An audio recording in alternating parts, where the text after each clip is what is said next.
Welcome to Stories After Midnight. Today we're going to be reading The Ship I'm Employed On Has an Unusual Protocol. I finally discovered the reasoning behind it, by stackofbones from Reddit. I really hope you enjoy this story. Let me know what you thought of it in the comments below or wherever you can leave a comment. I appreciate you for listening, and a huge shout out to my patrons for helping make this episode possible. Let's get started. Morning sunshine. A gruff voice muttered directly into my ear, followed by a sharp nudge on my shoulder. I turned over and rubbed my eyes, having just awoken from a fairly deep slumber. In particular, one of the deepest slumbers I'd managed in weeks. I checked my watch and promptly released a quiet string of obscenities. Forgot to set my alarm? I questioned in abject defeat. The man standing over me was my bunkmate, a salty old fool by the name of Hudson. His long gray beard and worn face were indicative of his countless years at sea, and he was fittingly built like a barrel of whiskey as well. "Hey," he replied, taking a moment to steady his feet. I nearly fell off the edge of the bed, and likewise noticed that half my belongings were now strewn across the room. "Lucky for you, weather's not too rough to work on deck. Got the evening off," he added with a chuckle. "If you the gents are having a card tourney in the mess hall, we'll save you a spot," he added before leaving the room. I slowly stood up and retrieved a shirt from the floor, putting it on while grabbing my phone, which had by then slid fully under my bed. Balancing my foot as the ship heavily tilted once more. Several other crew were chatting in the hall, who promptly greeted me as I made my way by. The ship again tilted to one side, that time producing an audible creak that echoed through the halls. Despite the proven seaworthiness of the cargo vessel, along with its immense size, storm still put me on edge to a noticeable degree.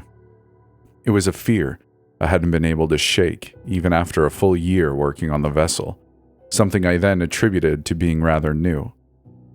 Eventually, the echoing of conversation could be heard up ahead. I reached the end of the hall and turned left into the mess hall, where 4 lunchroom-style tables were occupied by fellow shipmates.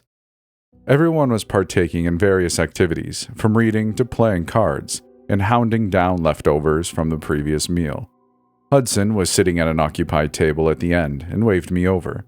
Douglas and Connie were likewise at the table, 2 other individuals I had become acquainted with throughout my employment on the vessel.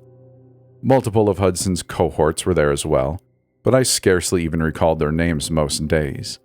"Hey, Sleeping Beauty has arrived," Hudson jokingly commented. I responded with an exaggerated bow to the group and took a seat, receiving an even further exaggerated round of applause in response that drew the attention of a nearby table. Douglas slid me a pre-dealt hand of cards, and the game began. It was a variation of poker, using salvaged bottle caps as chips. A simple game, but one that occupied quite a bit of our free time. Douglas eventually cleaned house on the first hand, as the rest of us exasperatedly tossed our cards on the table for another to be dealt. "Another day, another win," he teasingly boasted. Another hand was dealt with the same results to our collective dismay. However, the post-game banter was cut short by an announcement over the intercom. All crew to cabins, lights out in 30. An audibly exhausted voice ordered through the speakers overhead. Everyone complied and began filing back through the hallway to the crew quarters.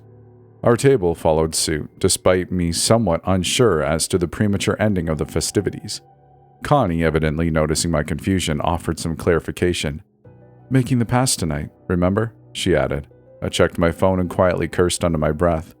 We were in fact making the pass that night, something the crew simply dubbed Rest Day. The ship was to make its way through a profoundly safe stretch of the Atlantic that night, one with a track record of consistently calm weather and seas, to such an extent that the majority of the crew was provided that time to rest and recoup after many long and brutal days prior. The captain, in fact, made it mandatory to partake in this rest day, and even went to the extent of distributing sleep medication at the ship infirmary. The reasoning behind it was to ensure everyone was sufficiently recharged for the second half of the trip. Nobody objected, of course, as the captain was well respected and the crew certainly wasn't going to pass up a guaranteed 10 hours of slumber in what was otherwise a rather sleepless environment. However, the medication was distributed earlier in the day, something I had unfortunately missed after catching up on my rest the entire day prior. "Think the infirmary's still open?" I asked Hudson, already knowing the answer. "Nah, rest day for him too," he replied. We reached our cabin and entered it. Hudson closed the door and collapsed onto his bunk at the opposite side of the room. He reached into his pocket and removed a small bag of pills, likewise retrieving a bottle of sufficiently aged apple juice as it rolled across the floor at his bedside. He dropped the medication into the juice and chugged the whole bottle in a single, massive swig. I visibly winced in disgust, having seen that bottle roll across the floor for likely a week prior, but otherwise didn't comment on it. "See you on the other side, lad," Hudson remarked with a humorous salute. He got comfortable and retrieved a book from underneath the covers. Removing a bookmark and picking up where he had evidently left off, I simply retrieved my phone and laid back, starting up a game of chess against the computer, with sleep being well out of the picture. After a couple of games, snoring erupted from the opposite side of the room. I glanced over, being greeted by the slightly less than graceful sight of Hudson deep in slumber, having fallen asleep still holding his book. I simply returned my device to the confines of my pocket and released a deep sigh, fully recognizing that I wouldn't be doing the same anytime soon. If anything, I'd somehow begun feeling more awake since lying down, likely the result of me fully waking up from my extended nap earlier in the day. With all other options exhausted and me wanting to do something other than stare at my device for another 9 hours, I elected to go for a smoke break. I wasn't much of a smoker, but had a single pack for the sole reason of killing boredom when all else failed.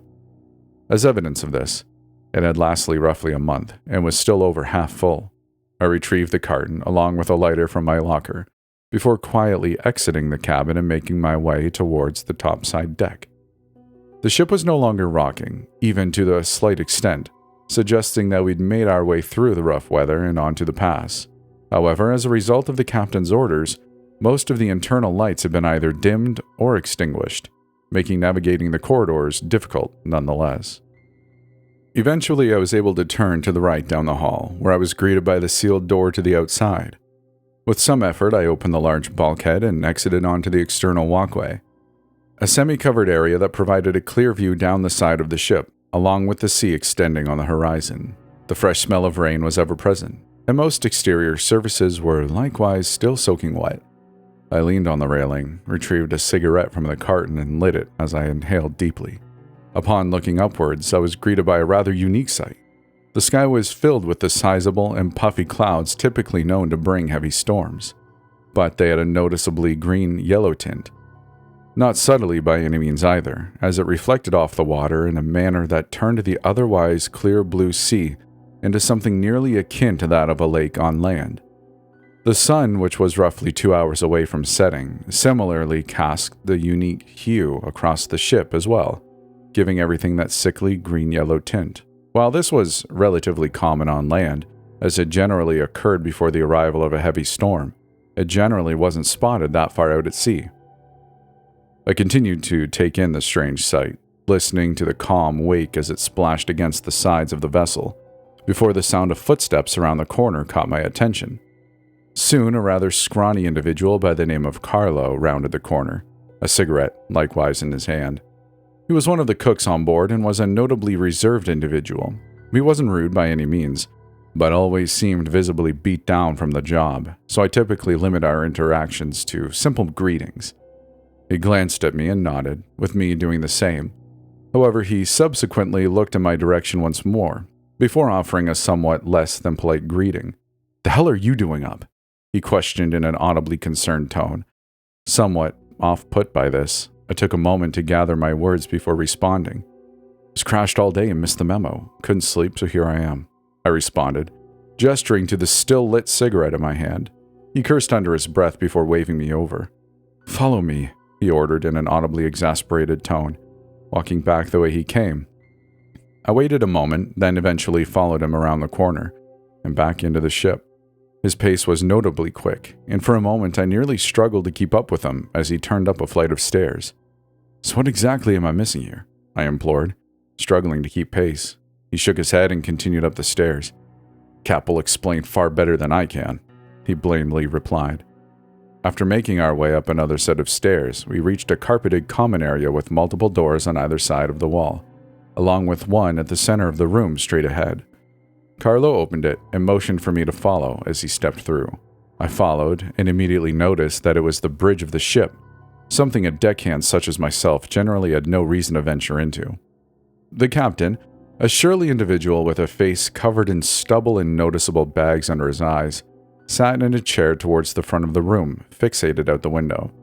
The color projected from the clouds likewise made its way through the many windows of the bridge, giving everything in the dimly lit room a comparably sickly hue as that outside. He turned, seeming visibly surprised at my presence, before shaking his head and looking downwards for a moment.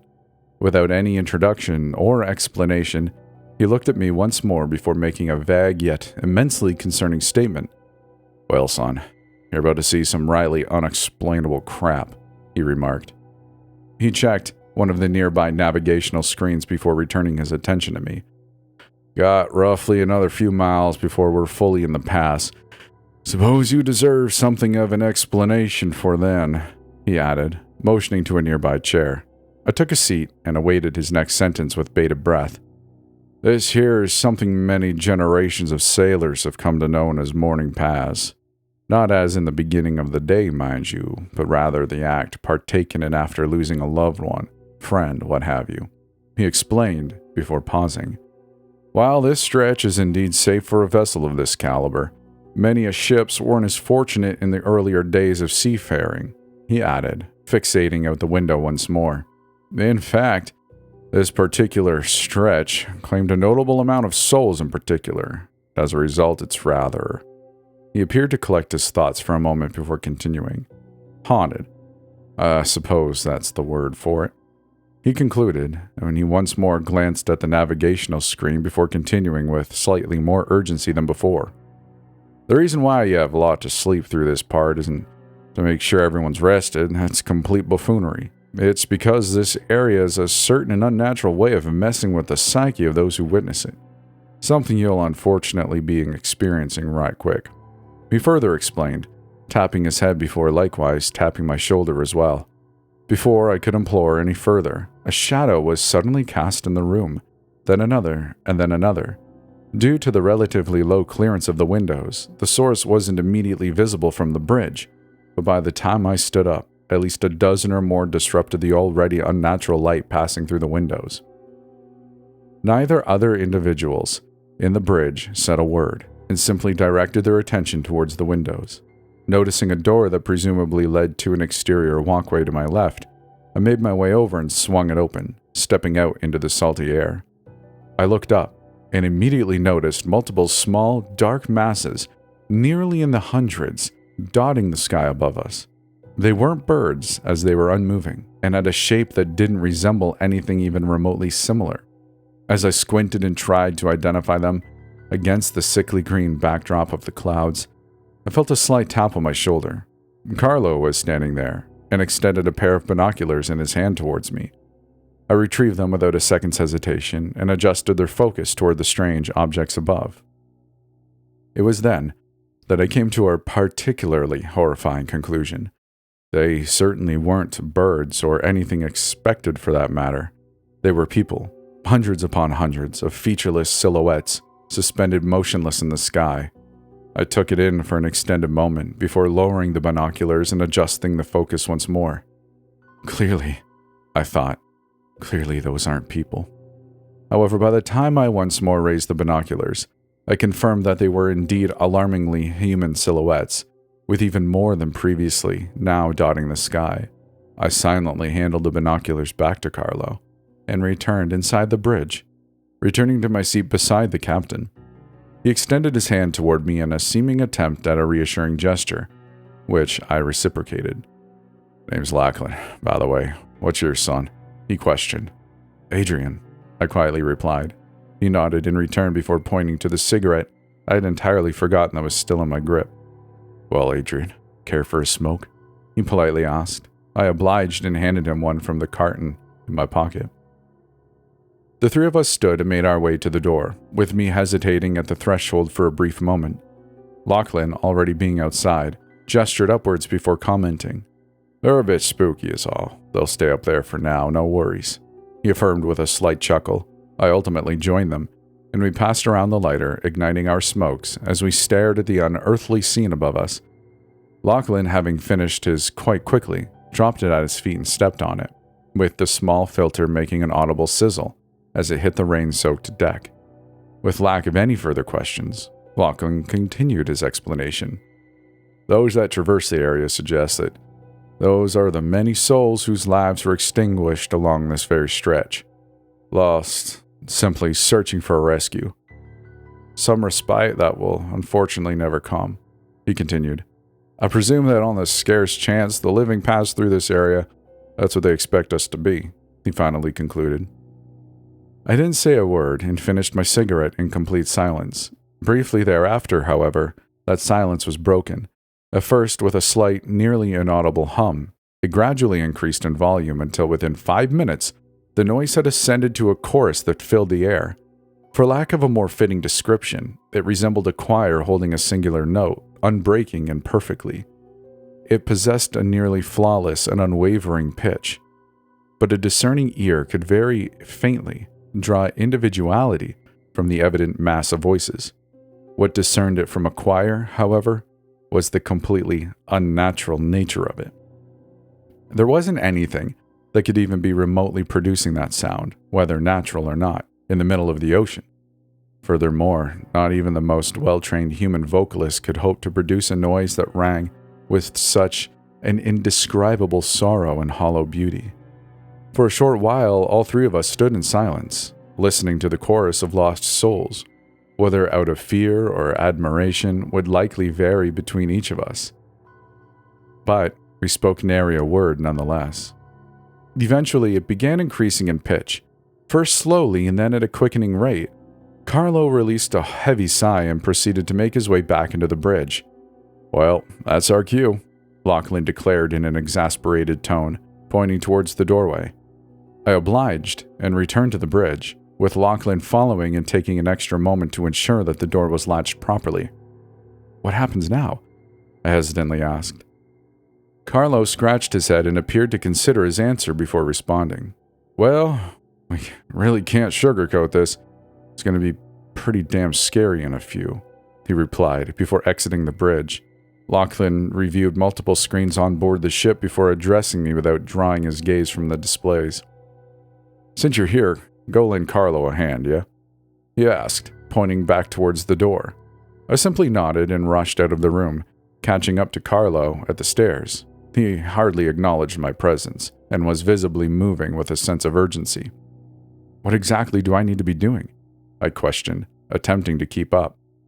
Carlo glanced behind him for a moment, and before continuing down the stairs, Gotta verify that the outside hatches are sealed. I'll check port. You work on starboard, he responded, as he reached the bottom of the stairs and turned down the corridor. While I was still very much processing everything I had witnessed in such a short window, I went the opposite direction and began checking the hatches as ordered. Every bulkhead I came across was already sealed, making my job rather easy. Halfway through, however, the ship began to lean and creak as it did before. It began rather slowly, but soon escalated to such an extent that traversing the corridors became a clear challenge. Eventually, I made it to the door I had exited from during my initial smoke break. To my dismay, it was still open, with an overpowering gust of wind practically making me lose my balance on approach. I briefly peered through the doorway, immediately taking note of the quickly darkening skies, along with increasingly turbulent seas. I grabbed the handle of the bulkhead and attempted to pull it back to little avail. Once more I attempted to close it and made some form of progress before the wind again launched the door back open. This time it took me with it, as I lost my footing and slammed onto the exterior deck.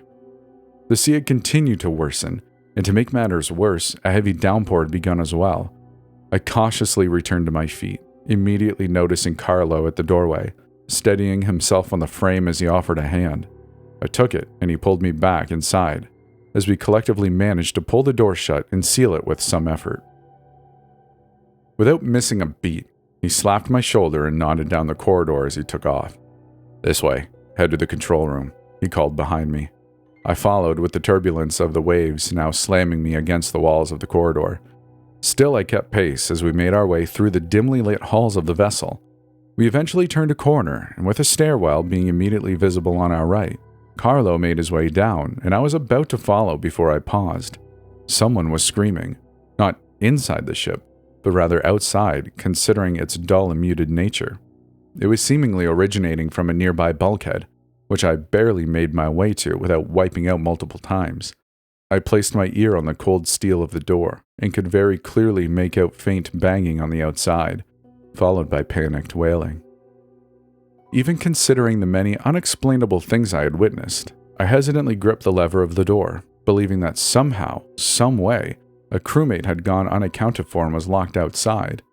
And right as I was preparing to open it, however, Carlo appeared behind me and abruptly grabbed me, pulling me back towards the stairwell. As I was about to object, the banging on the outside of the door grew in volume to a deafening series of crashes that echoed through the corridor. The wailing surged as well, becoming profoundly audible through the thick steel bulkhead. At that point, it no longer sounded human, or rather, living, having an unnatural and shrill echo that separated it from something to be expected from a human. Similarly, it began being heard from other parts of the ship. More specifically, every external door or hatch on the ship began producing a similar series of noises. They merged into one, producing a deafening symphony of desperation and crashing. I attempted to cover my ears as we descended into the belly of the ship, with the sounds above eventually fading to a tolerable extent. We entered the engine room, passing the various roaring machines as we made our way into the connected control room. The noise level from the vessel's engines could still be heard through the thick walls, but greatly assisted in blocking the unpleasant crashing from above. And both of us collapsed against the furthest wall as we caught our breath. For another 3 hours, the ship continued to tilt and sway, and we continued to sit in that room without speaking a word. Eventually, the storm subsided, as the vessel gradually began to level out. Carlo checked his watch and stood up, with me doing the same. We returned up the stairs, through the corridors, and back up the stairs leading to the bridge. The door to the bridge was still open, and we made our way in. Lachlan was slumped in his chair, blankly staring at the furthest wall. Having endured that entire ordeal from what was fundamentally the front seat, he weakly waved our way as a greeting before releasing an extended sigh and straightening his posture. "Well, Adrian, how'd you enjoy the Mourning Pass?" he sarcastically asked, seeming to force an attempt at a smile. I shook my head while attempting to formulate even the most remotely coherent thing to say. "Just give me the damn pills next time," I quietly muttered. In response, he raised his index finger and shook his finger side to side in a clear symbol of denial. "Hate to break it to you, son, but that's not exactly an option. You can't. They simply won't let you," he replied, dropping his hand to his side. "I'll save you the explanation. We've already processed enough in such a short time. Go and get some rest now. Wake up calls in a few hours." He nodded, offering a sympathetic smile. With no remaining energy to implore further, I simply turned around and silently exited the bridge. Before I could make it to the stairs, however, he called from behind me yet again. "And Adrian, maybe keep all this to yourself. Best to keep this between the initiated, yeah?" he added with a weak chuckle. I nodded and made my way down the stairs, down the corridor, and back into my bunk. I managed to secure a few hours of rest before I was shaken awake. I groaned and sat up, rubbing my eyes to see Hudson at my bedside. "Almost slept in again, sunshine," he jokingly remarked. He leaned in and took a closer look, with his cheerful expression slowly morphing into visible concern. "Golly, you look like crap. Didn't sleep well?" he questioned. I considered sharing everything that occurred over that night with him, but quickly dismissed the idea. "Yeah, that about sums it up," I weakly replied. He shrugged and began preparing for the shift ahead. I followed suit, throwing my uniform on and went to perform my duties as I did every other day. As for the words of the captain, he wasn't wrong in the slightest. As much as I tried to forget that night, my sleep was invaded by those floating figures. Many nights after I awoke in a cold sweat, my dreams being permeated by the desperate cries of those lost souls that called me on that stretch. Each day after they worsened and worsened, costing hours upon hours of rest. They only subsided, albeit temporarily, upon making that stretch once more. The Mourning Pass was traversed roughly once or more each month on that vessel, and from that point forward, I was awake every single time. 5 years later, I have endured the Mourning Pass exactly 72 times. It never gets easier, but the months with multiple passes through the area were generally the most bearable. Whether this is a cautionary tale or a coping mechanism, I'm personally not quite sure. Regardless, I'll be ending this here for now. In roughly an hour, I'll be making past 73, with plenty more to come. And that's the end of this story. I really hope you enjoyed it. Let me know what you thought in the comments wherever you can, if you can. And a huge shout out to my patrons once again for making this episode possible. If you'd like to support the channel and help ensure the steady goings-on of Stories After Midnight, I'd like to suggest Patreon. If you'd like to come hang out with us, there is a Discord available. We'd love to see you there and chat with you. So, whether you do that or you don't, it's totally fine. I just appreciate you listening, and I hope to see you in the next one. Take care now. Bye-bye then.